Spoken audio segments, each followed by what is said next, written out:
sais pas ce que je dois faire, ma coach. Que quoi? J'ai eu 2 enfants avec mon oncle, ma coach. Ça veut dire quoi? J'ai été violée par mon oncle. J'ai fait 2 enfants avec lui. 2 enfants? Oui. Premier enfant, on peut comprendre que c'est chose, mais deuxième enfant, là, ça s'est passé comme... Je comprends pas. Bon, explique. Oui. Je vais t'expliquer. Au fait, j'ai été élevée par mon oncle. Je ne connais pas mon père ni ma mère. J'ai été élevée par mon oncle. Oui. On était 2 sœurs. Mon oncle abusait de nous 2. Nous, on ne savait pas. Je ne savais pas que mon oncle abusait de nous 2. J'ai eu à faire enfant avec mon oncle, mais je ne pouvais pas sortir de là où j'étais. Hein? Je ne peux pas sortir de là. Je peux pas sortir de là où j'étais. À chaque fois, il me violait. Aussi, oui, ma chérie, parle encore d'un. Ma chérie, parle encore d'un. On est sur TikTok, hein. Sinon, je t'enlève, hein. D'accord, d'accord. D'accord, ma coach. Donc, il faisait les affaires avec ma soeur et moi aussi, ma coach. Donc ça, ma soeur est tombée malade gravement parce que pour ma soeur, il faisait par derrière. Je ne sais pas comment on dit ça. Oui, de l'autre côté. De l'autre côté. Voilà, de l'autre côté. Pour moi aussi, il faisait comme ça. Normalement, j'ai eu un enfant dedans. Les gens demandaient qui est le père de ton enfant, mais moi, je ne pouvais pas expliquer. Oui, allô, ma coach, bonsoir. Oui. Oui, c'est moi qui parlais tout à l'heure, puis il n'y avait pas réseau là, ma coach. Oui. En fait, je disais que j'ai eu 2 enfants avec mon oncle. Parce que je ne pouvais pas dire, il me menaçait si je disais, il allait... Ok, d'accord ma chérie, d'accord, je vais récapituler pour que les caviars puissent suivre le truc.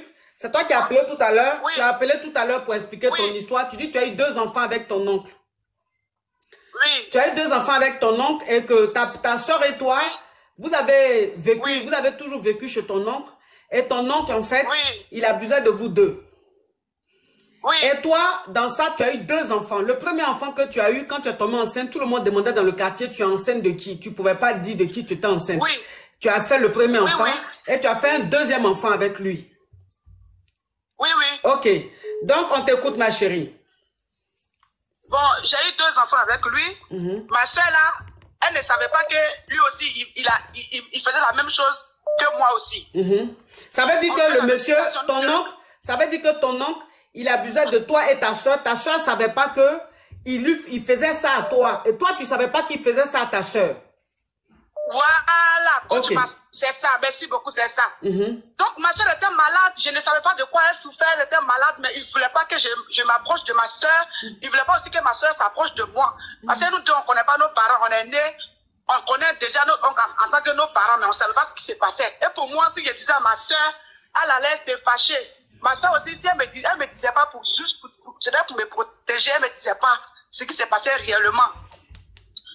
Ma soeur était malade. C'est le jour de sa mort. Je suis allée à l'hôpital. C'est là ma soeur m'a dit, voilà ce qui se passe. J'ai commencé à pleurer. Puis trembler. J'ai dit, comment ça? Elle dit, voilà ce qui se passe. Et c'est la cause de ma mort aujourd'hui. Parce que ma soeur portait couche. Son terrain ne tenait plus. C'est là que la conscience m'a expliqué. Moi, je lui ai dit à ma soeur, vraiment, on est foutu, voilà ce qui se passe aussi dans ma vie. Parce que les 2 enfants que j'ai eus, c'est avec notre oncle. Attends, ma chérie, je vais récapituler cette partie-là. Ça veut dire que ta soeur est tombée gravement malade.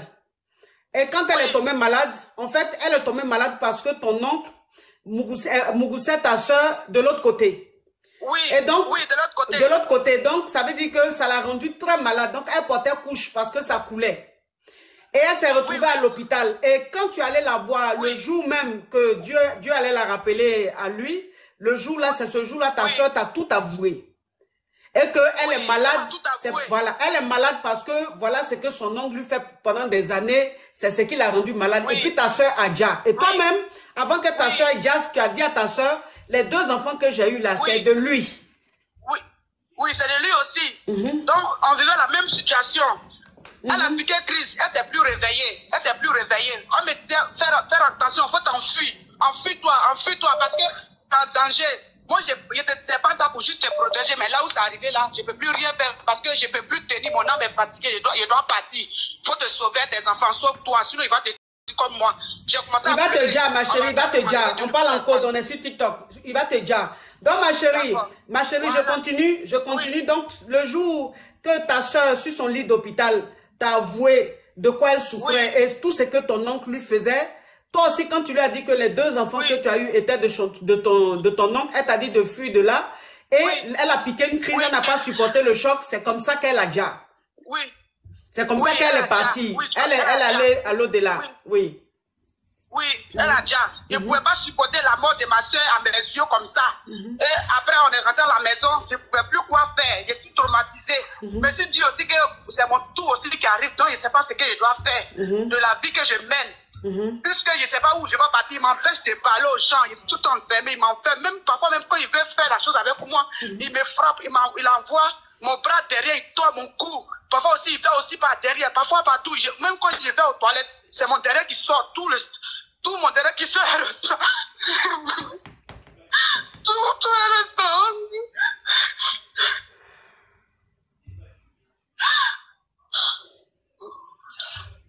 Quand je vais à la salle, tout ce qui sort de mon ventre, c'est le sang qui sort. Devant ou derrière, c'est le sang qui sort. Donc je ne sais pas, je ne sais plus quoi faire. J'ai perdu ma soeur. Je me suis enfui. Ma soeur m'a dit de m'enfuir. Je me suis enfui. Je suis allé. C'était dans un petit village. Je me suis enfui. Je me suis enfui pour aller dans un petit village pour dormir au champ. J'ai laissé les enfants. Parce qu'ils ne pouvaient pas m'enfuir avec les enfants. Donc tu as laissé les enfants chez ton oncle. Oui, je ne les ai pas laissés chez mon oncle. Je les ai abandonnés comme ça. Et je me suis enfui. Parce qu'avec les enfants, je ne pouvais pas m'enfuir, je me suis enfuie seule. Et après, j'ai constaté que si je laisse mes enfants, ils vont vivre la même chose. Puisqu'il y a une fille et un garçon. Si je laisse la fille dans le bras de mon oncle, elle va vivre la même chose que moi. Donc, qu'est-ce que je dois faire? Je dois encore me retourner et récupérer les enfants. Donc, quand je suis allée, je l'ai fait croire que non. J'étais allée, je vais finir comme ma mère. Je vais finir comme ma mère. Donc, il disait, j'ai très peur, j'ai très peur. Je vais finir comme ma mère, comment? Donc, après ça, on a fait 2 jours. J'ai essayé de le distraire 2 jours. J'étais ici resté tranquille, enfermé. Je ne fais que pleurer la mort de ma soeur. Après 3 jours, 4 nuits, je me suis enfui avec les enfants. On allait dans les villages voisins. C'est dans les villages voisins, j'ai croisé un vieux et je lui ai expliqué ma situation et il m'a aidé. Il m'a aidé pour dire qu'il y a son fils qui est en Europe. Il vient chaque vacances pour venir les voir. Que de me calmer si son fils arrive, il va essayer de m'aider pour quitter le pays. Et après, il a fait plus qu'une semaine. Dans la 2e semaine, son fils est venu. Il m'a présenté à son fils. Il m'a présenté à son fils que je lui ai expliqué la situation. Son fils dit, il n'y a pas de souci. Je vais t'aider. Je vais t'aider. Je lui dis, si mes enfants restent ici, là, mon oncle risque de les dire, donc je ne sais pas comment je vais faire. Aide-moi. J'ai commencé à pleurer. Même tellement que j'étais sur le choc, mais je n'ai pas eu le temps même de donner mon vrai nom. Comment ça se passe? La famille, là où je suis quitté, je n'ai pas eu le temps parce que je me disais que quoi, j'étais en danger. Je vais déjà bientôt, parce que ma soeur a déjà déjà, donc il reste à mon tour. Qu'est-ce que je dois faire? Qu'est-ce que je dois faire? Ma vie en jeu. Donc c'est là maintenant, le monsieur a parlé avec son papa. Il a essayé de m'envoyer au Mali, chez un de ses amis. C'est au Mali maintenant. Il m'a confié à ses amis. Il m'a dit de laisser les enfants dans la main de son papa, qu'il va prendre soin d'eux. Quel que soit le nombre d'années, je vais faire l'aventure. Je connais déjà là où il a laissé mes enfants. Je vais les trouver. Que de lui faire confiance. Qu'actuellement, c'est ma vie qui est en jeu. Que là où il va me faire passer là. On ne peut pas passer avec l'enfant. J'ai commencé à pleurer. Il dit, c'est comme ça la vie. Soit j'accepte d'aller à l'aventure pour protéger mes enfants plus tard, soit j'accepte de mourir avec mes enfants comme ma soeur. Donc je n'avais pas le choix, ma coach. Il doit obliger de laisser mes enfants dans la main des inconnus que je ne connaissais pas, qui m'ont sauvé la vie. Le monsieur m'a envoyé en Mali, c'est un de ses amis. Et après le Mali maintenant, après de Mauritanie, comment on appelle, à Algérie, d'Algérie, Tunisie. On a traversé le désert, on est venu. Je suis arrivé en Tunisie. C'est la même chose. C'est la même chose. Je n'arrivais pas à supporter le choc. Je n'arrivais pas à supporter ce qui m'arrivait. Le jeune a tout fait pour moi. Lui qui est le frère le vieux qui a surveillé mes enfants là. Lui qui me l'a confié pour me faire traverser des déserts jusqu'en Tunisie. Arrivé en Tunisie, il m'a abandonné. Il dit que, arrivé ici, là, chacun se cherche, on ne peut plus rien faire. Chacun se cherche. Il dit, mais je ne connais personne, je vais aller où? Je vais aller où? Je ne connais personne. C'est lui qui m'a dit, depuis toi. Et il m'a laissé là, il est parti. J'ai commencé à dormir dans la rue pendant 3 à 4 jours dans la rue de Tunisie. Et c'est après ça, maintenant, j'ai croisé une fille peau noire comme moi. Vous m'entendez? Oui. Faut d'une fille africaine. Faut d'une fille africaine, ma chérie. On est sur TikTok. D'accord. Une fille africaine comme moi, je lui ai expliqué ma situation, de mon parcours, de là où je suis passé. Ah, voilà ça. Je ne sais pas comment je vais faire. Aide-moi. Elle m'a dit, ah, ici là c'est dur, hein. Ici là c'est dur. Mais néanmoins, je vais essayer de faire quelque chose pour toi. Il a dit, j'ai compris. La fille m'a appris, elle m'a envoyé chez elle à la maison. J'ai fait 2 nuits, 3e nuit. Elle m'a dit que, ah, il y a des travaux ici, il y a des travaux ici. Je vais t'envoyer, tu vas travailler là-bas. Et puis tu vas avoir ton argent. Il y a un coin, on appelle Beaux-Arts. C'est là-bas, on traverse pour aller en Europe. Il dit, il n'y a pas de souci. Je vais dormir dans la rue là. Si tu as trouvé un bon travail pour moi, il n'y a pas de souci, je vais le faire. Ah, c'est dans ça maintenant. La fille allait me vendre à une femme swaka à 3 000 dinars. 3 000 dinars avec du test, je ne sais pas si ça fait 600 000 francs. La fille m'a vendu chez une femme swaka à 3 000 dinars.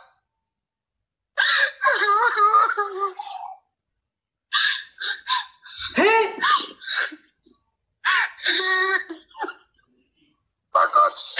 Oui, je dis là, j'ai vu, mais mon âme... Attends, ma chérie, attends, je vais continuer pour que les Kabyas puissent bien comprendre. C'est-à-dire que quand tu as fui avec tes enfants, tu es allé dans un village, tu es tombé sur un vieux à qui tu as expliqué ta réalité et le vieux a eu pitié de toi. Oui. Il t'a dit, reste ici, ma fille, avec tes enfants. J'ai mon oncle, il y a mon fils qui est en Europe. Il vient me voir de temps en temps. Quand il va venir, je vais te le présenter, il va t'aider. Et 2 semaines après, son fils est arrivé. Quand son fils est arrivé, il t'a présenté à son fils dit, il va t'aider. Et que il va te faire partir au Mali, chez l'une de ses connaissances, mais l'enfant, tes enfants n'ont qu'à rester avec son papa. Et qu'il faut lui faire confiance, son papa va bien prendre soin des enfants. Et c'est comme ça que tu as laissé les enfants chez le papa, chez le vieux au village, tu es allé au Mali. Du Mali, tu as traversé des pays jusqu'à aujourd'hui, tu es en Tunisie. Et quand tu es arrivé en Tunisie, la personne à qui le monsieur t'a confié, arrivé en Tunisie, là, le monsieur t'a dit, lui, il te laisse que tu es arrivé en Tunisie, qu'en Tunisie, chacun se cherche. Donc, lui, il t'a laissé, il t'a abandonné, et tu as dormi dans la rue. Attends, je vais mettre la lumière.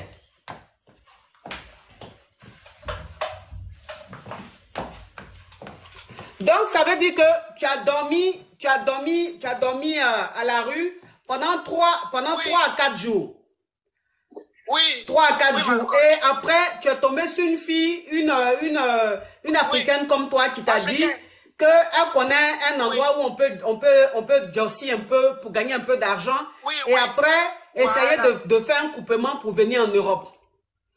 Voilà. Donc voilà comment la fille et toi, vous êtes restés en contact. Elle t'a trouvé un petit jossi. Où la fille allait te faire travailler là. Où elle allait te faire travailler là. Elle t'a vendu à une femme là-bas à 3 000 dinars. Oui, à 3 000 dinars. Ça fait 600 000 francs CFA. À 3 000 dinars, ma coach. Oui. Elle m'a vendu. Donc moi, je ne savais rien de tout ça. À chaque fois, la femme, quand elle veut me taper avec ses enfants, elle me dit, je t'ai acheté. Tu n'as nulle part où aller. Tu dois rester chez moi jusqu'à ce que tu finis mes 6 mois de contrat. Sinon, ici, la police appelle la police va te prendre. J'avais peur, ma coach. Si je vois seulement le soleil lorsqu'il va verser la poubelle, je ne sors pas de la maison. Ces enfants me frappent. Moi, j'ai fait 4 travaux par jour. Je ne dors pas bien. Et arrivé un moment, quand j'ai commencé à me sentir un peu bizarre, la femme m'a approché pour demander il y a quoi. Je lui ai expliqué mon parcours. Elle a commencé à être un peu gentille envers moi. Mais elle dit, écoute, je dois terminer son contrat avant de bouger. Je n'avais pas le choix. J'étais traumatisé. Je commençais à parler seul, à me déshabiller parfois dans la chambre. Je parlais seul. Je ne savais pas comment j'allais faire. Maintenant, quand j'ai fini mon contrat, la femme m'a libéré. Je suis venu encore dans la ville de Tunis parce qu'on était très très loin auprès de Libye comme ça. Je suis revenu encore dans la capitale de Tunisie. Et je suis revenu en Tunisie. J'ai croisé encore des Africains encore. J'ai formé un groupe. Il a fallu me rentrer dans la prostitution, mais je n'ai pas pu parce que ce n'était pas mon domaine. Je n'étais pas habitué. Je suis sorti de là. Je suis sorti de ça. J'ai croisé encore des Africains. C'est une Africaine qui m'a mis encore en contact avec un de ses frères en Tunisie, qui a expliqué mon histoire. Et puis le gars, il pitié de moi, il m'a pris. On a eu actuellement un enfant ensemble. Donc vraiment, ma coach, voilà ce qui se passe dans ma vie. Mais aujourd'hui, par la grâce de Dieu, j'ai pu traverser, mais celle qui m'a mis en contact avec son frère là, elle est restée dans l'eau parce qu'on avait fait un naufrage, elle a déjà dans l'eau là. Donc je n'avais pas le courage encore d'essayer. Mais malgré ça, après le Moro a commencé à changer de comportement avec moi, il a commencé à me maltraiter, m'insulter, me rappeler mon passé, me frapper dans la grossesse, me chasser de la maison, je ne savais nulle part où aller, parce qu'il n'avait pas de famille. Je dois oublier de supporter le gars quand c'est que je traverse. Dieu m'a fait grâce aujourd'hui, je suis en Europe, je suis en France, mais actuellement où je vous parle. Oh! Donc vraiment, ma coach, Seigneur, je ne sais pas, j'ai fait demande d'asile pour dire qu'ils n'ont m'aider à retrouver mes enfants parce que je ne sais pas où mes enfants sont, s'ils sont morts, s'ils sont en vie, je ne sais pas. Donc je n'arrive plus à dormir. Quand je dors comme ça, il dit traumatisé, je vois mon oncle comme s'il venait me tuer parce qu'il a dit... Parle en code, ma chérie, on est sur TikTok. Parle en code, on est sur TikTok. D'accord. Il me dit que moi, je l'appartiens, je ne peux pas l'échapper. Partout où il sera, je vais le voir qu'il sera avec moi. Il va finir avec moi. Tant qu'il ne finit pas ma vie, il ne va pas me laisser tranquille. Donc là où je suis demandé d'asile, où je vous parle actuellement, je le vois. Je le vois. Je dois obligé maintenant d'expliquer ça à mes assistants pour qu'ils puissent m'aider dans les médicaments, aller à l'hôpital. Donc ils ont commencé à m'aider un peu, me suivre un peu. C'est la ils ont commencé à me prescrire les médicaments d'angoisse. Aujourd'hui, ça, par la grâce de Dieu, ça va un peu. Mais par rapport à mes enfants, je n'ai aucun document d'abord pour aller les récupérer. Je ne sais pas comment on fait pour récupérer mes enfants. Je sais pas. Mais mais tu sais quand même dans quel village tes enfants se trouvent? Oui, j'ai fait. Est-ce que tu es toujours, mais attends ma chérie, est-ce que tu es toujours en contact avec le fils du vieux? Et est-ce que tu es toujours en contact avec le vieux? Non, le numéro même qu'il m'a donné, tout est perdu. Parce que ça fait bientôt maintenant 4 ans. C'était 2019. Ça fait 4 ans maintenant. Je n'ai plus de numéro du vieux. Il devait sur Facebook, Internet, partout. Je ne connais pas le nom du monsieur. Seulement que l'endroit où il a laissé mes enfants, je connais l'endroit sûr. Je connais. Si je m'en vais là où donc, ça veut dire que le vieux chez qui tu as laissé tes enfants là, tu n'as plus son contact.